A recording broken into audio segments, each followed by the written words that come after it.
बिस्मिल्लाहिर्रहमानिर्रहीम। अस्सलाम वालेकुम। क्राइम बुलेटिन के साथ मैं हूं सुंदस खान। शामिल करते हैं हेडलाइंस।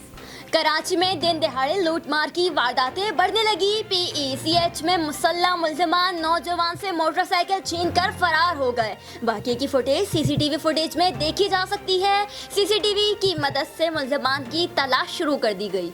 कराची के मुख्तलिफ इलाकों में रेंजर्स और पुलिस का मुश्तरका कॉम्बिंग ऑपरेशन दाखिली और खारजी रास्तों को सील करके किया गया। ऑपरेशन जराइम पेशा नासिर के खिलाफ किया गया था। मखसूस गलियों की नाकाबंदी और घर घर तलाशी ली गई। मुश्तबा अफराद की बायोमेट्रिक वेरिफिकेशन भी की गई।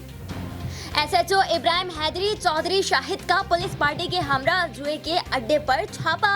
क्रिकेट मैच पर जुआ करवाने वाला बदनामे ज़माना रफीक बशीर 2 साथियों समेत गिरफ्तार। मुल्ज़िमान से लैपटॉप, मोबाइल फ़ोन, घड़ियां और नकदी बरामद करके मुकदमा दर्ज कर लिया गया।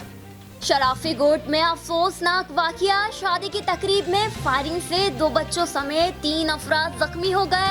पुलिस जाए वक़ुआ पर पहुंच गई। जख्मियों को तिब्बी इमदाद के लिए अस्पताल मुंतकिल कर दिया गया। संजोरा असिस्टेंट कमिश्नर मुराद अब्बासी को आज अचानक कोरोना के SOPs पर अमल दरामद करवाने की याद आ गई। छोटे दुकानदारों और गरीब ठेले वालों पर उनके कारोबार की हैसियत से ज्यादा भारी जुर्माने आयद कर दिए गए, जिस पर दुकानदार और शहरी बिलबिला उठे। जुर्माने के खिलाफ एहतजाज भी किया और सख्त नारेबाजी भी की। दुकानदारों ने मजीद कहा कि हमें मजदूर और गरीब आवाम का दुश्मन असिस्टेंट कमिश्नर अब किसी सूरत कबूल नहीं। फिर वक्त इतना ही। मज़ीद खबरों और अपडेट्स के लिए विजिट कीजिए हमारी वेबसाइट csnlive.tv। इसके अलावा आप हमें फेसबुक और ट्विटर पर भी ज्वाइन कर सकते हैं। देखते रहिए CSN।